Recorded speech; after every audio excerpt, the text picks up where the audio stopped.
So, Sheikh Yaqoubi Sahib. Right, what is going on with Sheikh Yaqoubi? Right, so, first of all, there was a video somebody sent me. Sheikh Yaqoubi was discussing some of my comments in a very heated and passionate kind of response, saying this person, how dare he mock Imam Nawawi, and how dare he say these things about homosexuality, and then how dare he, and he calls himself a Mufti. To be honest, okay, चलो खुल के बात करें, खुल के बात हो जाए यहाँ पे. Should we kind of speak honestly and freely? I was kind of amazed that he would actually speak about me in a public gathering and partially flattered. you naughty. You eminence. You eminently flattering me. This was not nice. Some causing, dil mera dhak dhak dole.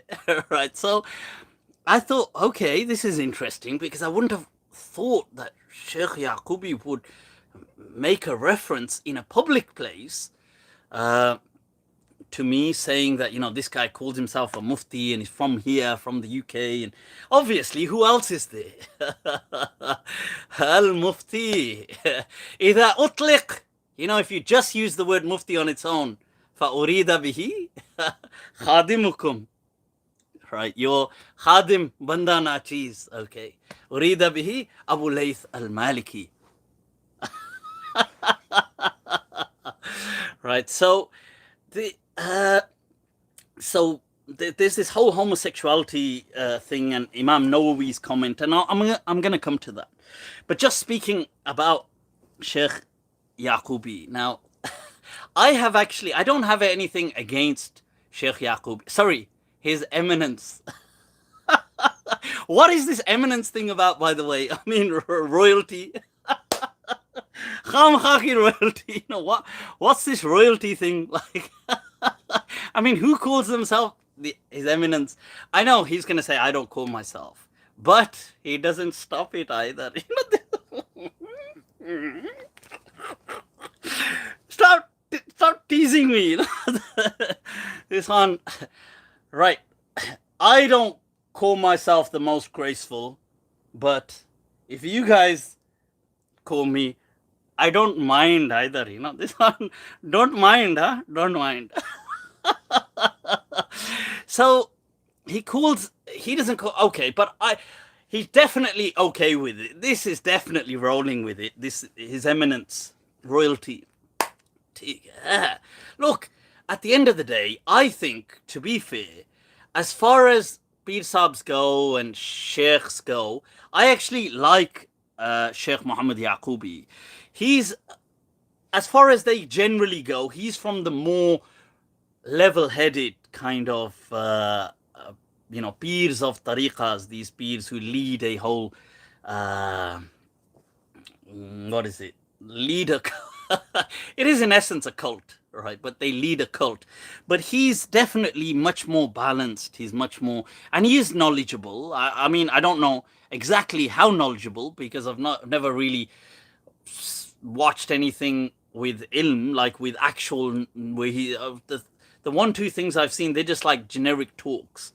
They're just like, just be good and be nice. So I've never seen him discuss a deep issue. I mean, maybe he hasn't put those videos up on online, but if he does, that would be awesome. We'd get to see that side of it. But I would believe that he definitely comes from a family of scholars, and he's not just like one of these Peer Sabs that is just like, doesn't know anything and just got handed a silver spoon. He's not like that. In fact, many years ago, our paths crossed over 2 decades ago in Damascus. At that time, Sheikh Yaqoubi Saab was, he was nothing special really, and had no real importance in that sense to him. I mean, I know his father was really esteemed in Syria at that time, but in the late 90s, I met him was it the late 90s or early 2000s? But it was about 2 decades ago. I met him in Damascus, just briefly, and just shook hands. Nothing that he would remember, of course. The problem with me is that it's not when you first meet me, it's our second meeting. If our paths cross again, then be sure to note that this time they will not go unnoticed. But the first time, I don't expect him to remember me, but he was not somebody of great prominence in Damascus at that time. He was known, as in like of him, but there weren't people around him. He never had that kind of entourage. He never had that, Sheikh, Sayyidi, everything. None of that business. He was just like a normal guy just walking. I think he was teaching at one of the institutes, and he would just come out, just normal. You could just go up to him. People did know who he was, that he was this sheikh, and he's still a sheikh in all of what he is today, but he just was like a regular, like an academic, like that, but respected, revered. I'm not saying people disrespected him, but he never had this cult at all, not even remotely at that stage. But unbeknownst to him, the future was to unfold many things. Amongst them, great power, Allah.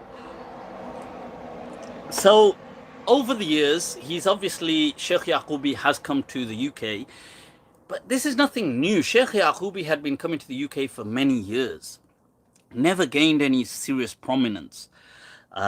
He used to come down south, and people would take him on tours and things like this. But I think it was around maybe the late 2000s. Maybe it was around 2010 or maybe a bit before that, maybe like 2008 or something. I don't know exactly, but it was around the late 2000s that there was some politics went on, and the people that used to involve themselves with Sheikh Yaqoubi kind of ditched him, and they boycotted him. And I think they claimed there was some scandal or something, but I don't know. Usually, scandals are always to do with women, usually. But whatever the situation was, but I suppose that's buried. That's buried. Then why did I mention it? Now they're gonna hate me for saying it. Relax. I'm sure he's answered it. But there was whatever, so they left him. Sheikh Yaqoubi was then kind of fostered by people up north. Now, in the north, within the UK, we have Midlands and North. We have a very strong Barelvi community. Now, what Sheikh Yaqoubi was to discover was that there was a great potential hidden within the Desi community, that he hadn't realized the kind of level of devotion, borderline hero worship that goes on within the Desi community. I don't think he was truly exposed to that, because the people he was exposed to in Damascus were kind of like students that were going over from America and they weren't the kind of hero worship kind of. There were maybe one or two, but not so many. Now, he then embarked on this thing, and you can see this transformation. So he comes to Birmingham and he comes to Gamkolvia, and you'll see one of his great initial speeches of Sheikh Yaqoubi was one where he actually praised Maulana Ashraf Ali Thanwi, the great Deobandi scholar, in a Barelvi mosque. A mistake that Sheikh Yaqoubi was swiftly to learn that is never to be repeated. So Sheikh Yaqoubi soon acclimatized to the kind of Desi politics of the Deobandis and Barelvis, and quite swiftly in time would distance himself completely from the Deobandi kind of heritage of the subcontinent. Not entirely, but he would kind of go a bit quiet on it, because he realized that, okay, the market lies with the Barelvis. The Barelvis really absorbed Sheikh Yaqoubi. I mean, Sheikh Yaqoubi could not give them enough. They completely consumed anything that he had to offer and wanted more. So Sheikh Yaqoubi really found, like they say in Arabic, like wajada dallatahu, he found what he was looking for. This was it.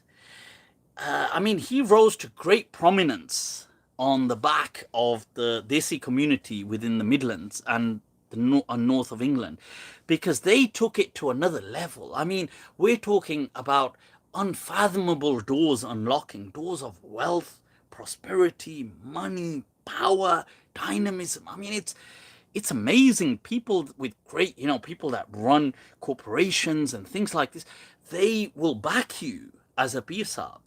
So his shift kind of really warmed to this. You see this, and then he kind of comfortably settled as this tariqah. I run this tariqah. You're all my kind of murids, and really took this by its reins.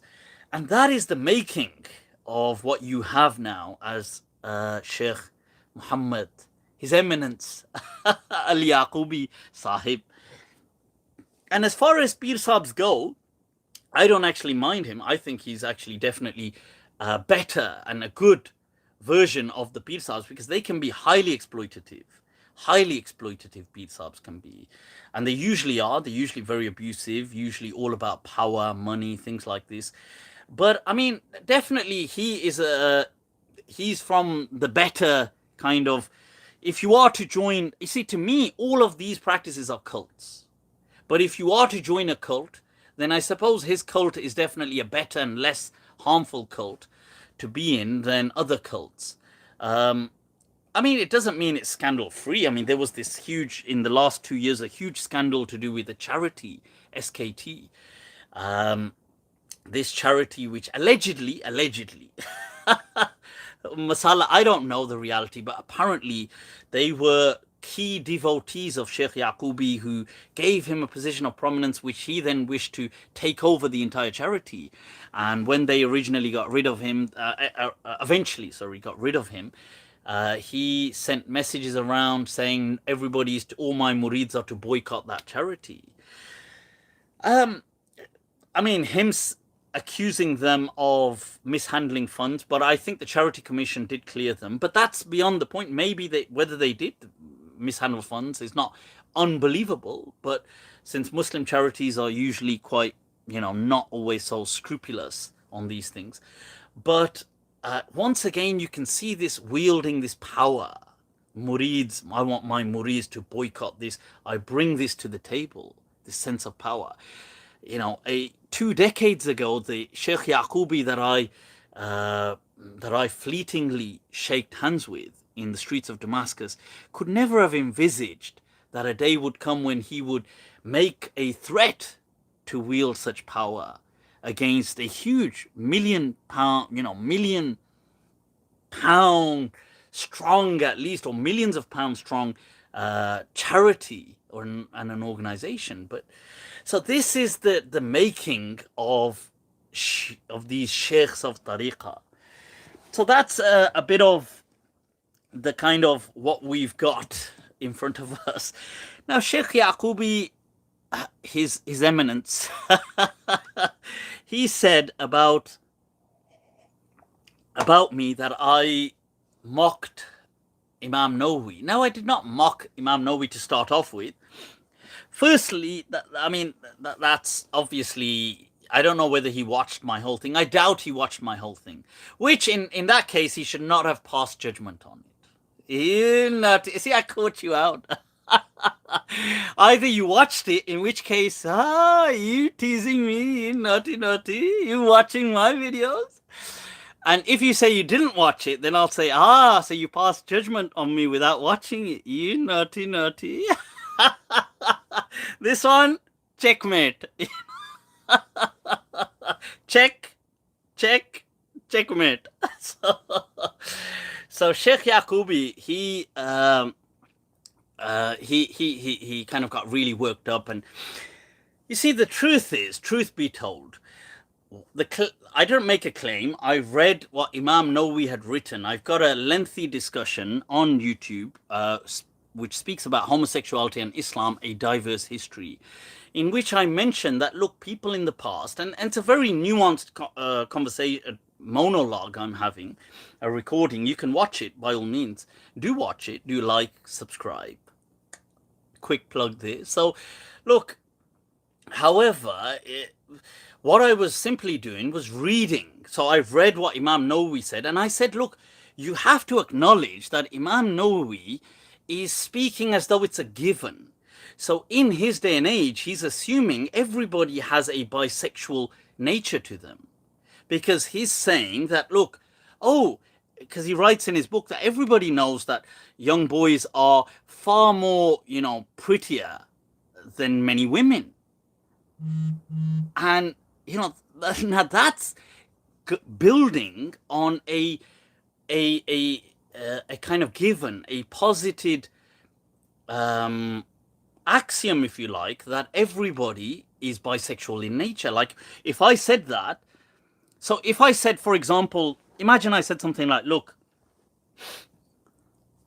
anybody that is left alone with £1 million would at least consider stealing it.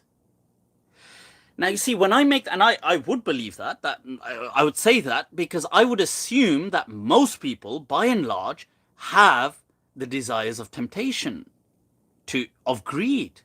We all have a sense of greed. Now, you could say, how controlled is your greed? But if I was to say any person left alone with £1 million would be tempted to steal it. Now, Imam Nawawi is saying any person left alone with a young boy would be tempted to have sex with him, or at least look at him sexually. Now, I would think, huh? What? No.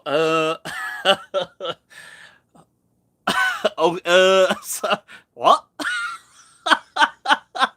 Boy, that escalated quickly.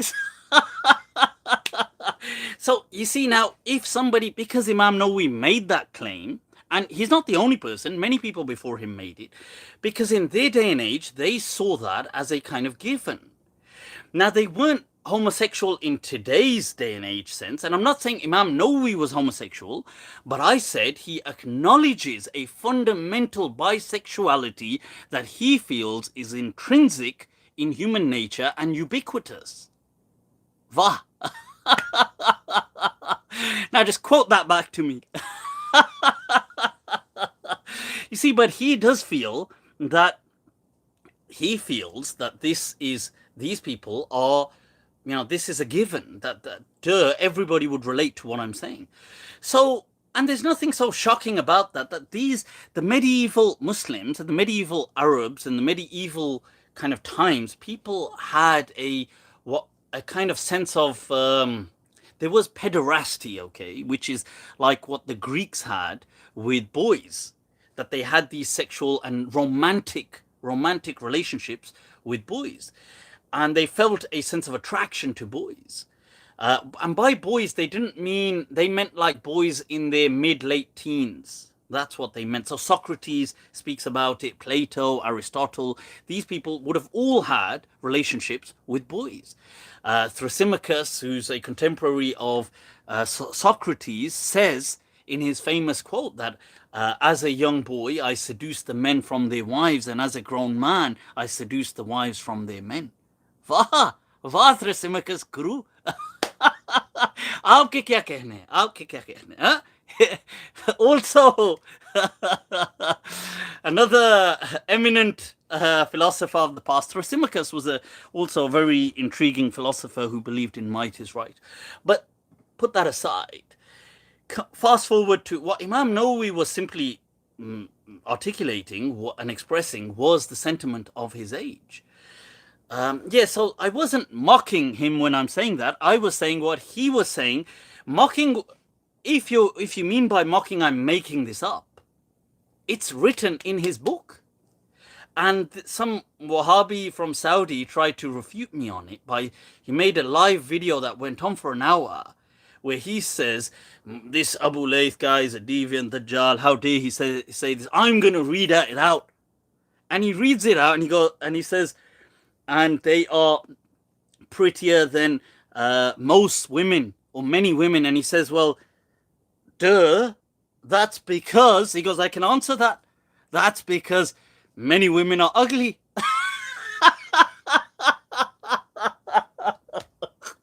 Needless to say, this guy looked like a Neanderthal that had gone long term that suffered from chronic depression himself. That's what this Saudi Wahhabi looked like. But yet he had the audacity to say many women are ugly. I thought, but see, so this is the thing. It's like he could have just said, this Saudi Wahhabi could have just quite easily said, I'm not gay. He could have said, I'm not gay. It's just that there's so many sexy boys around.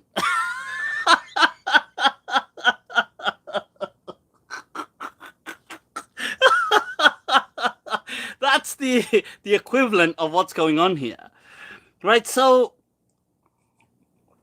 my and the other thing with his eminence is his eminence, because his eminence Sheikh Yaqoubi Sahib, I just find that hilarious. His eminence, he has released a new Bukhari, a copy of Bukhari, and because he made an advertising claim that it's the most authentic copy on earth, so I picked up on that because I have a thing. Me and Bukhari have a thing, you see. Sheikh Yaqoubi said my copy is based on the Sultaniya, but then every copy of Bukhari is based on the Sultaniya. So I don't know. I think this has got back to him. So now he's apparently backtracked. And now apparently Sheikh Yaqoubi is saying, no, what I meant was that my copy is based on the Sultaniya, which is the most authentic copy. So basically every copy of Bukhari on earth is the the overwhelming majority copies. I don't mean some exceptional ones. The overwhelming majority copies of Bukhari on earth are the most authentic copies. That's the equivalent of me saying, this athlete is the best. And then when you say, but really, that guy outperformed him in this, and this guy outperformed him in this, and this guy outperformed him in this, I say, no, my friend. Right number, wrong door, number next door. What I mean, this athlete is the best. This athlete is human, and humans are best.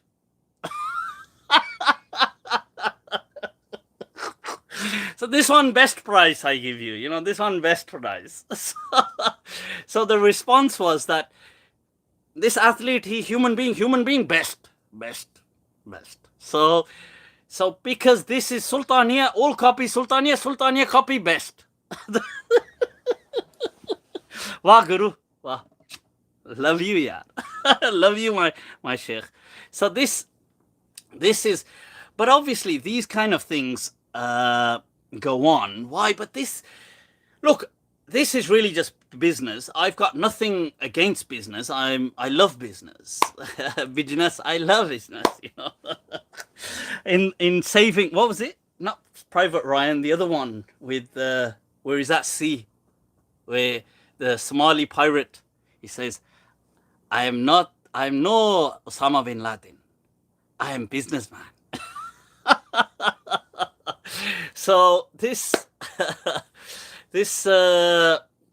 Captain Philip, that's it. So I love business. I've got nothing against business. And I think, look, this is a business thing, and that's fine. And I feel that what Sheikh Yaqoubi's journey, like many others and before him, it's gone from the word, which is the kind of message, to adding the flesh, which is the corpus, people. You see, now, once you add the corpus, it is from there only a tiny step to corporation.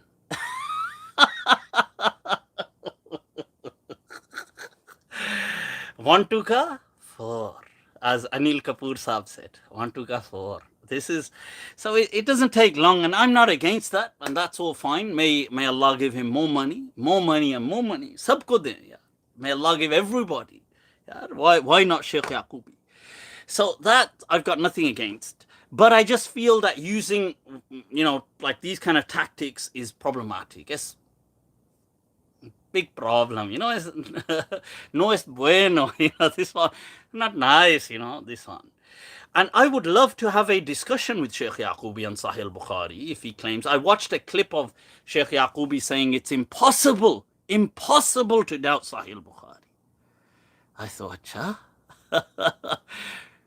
confidence to manna padega yaar. What does the poet say? He says, ए बर के तजल्ली क्या तूने हमको भी मूसा समझा है, हम तूर नहीं जो जल जाएं, जब चाहे मुकाबिल आ जाए. That, he says that we're not the Mount Sinai, that we will just crumble. हम तूर नहीं जो जल जाएं, जब चाहे मुकाबिल आ जाए. That whenever you want, come face to face. I would love to have a discussion, because this claim that it's impossible to prove to have any doubt with Sahih Bukhari. I think this one big claim, big claim, not nice. This one it becomes muy complicado, muy complicado. So. So if Sheikh Yaqoubi does watch this and he would love to, and if he's interested, I'd be honored to have it would be respectful, it would be civil, the propriety of His Eminence would be maintained. I would maintain the etiquettes. So, right, and they can give me the list of, but they can't tell me, don't they dare tell me you're not allowed to. I will be myself, but I won't be, it will be very civil, very friendly. But I know it would never happen. Sheikh Yaqoubi kahan hum logon se baatein karte hain yaar. But anyway, so that's Sheikh Yaqoubi. Let's move on.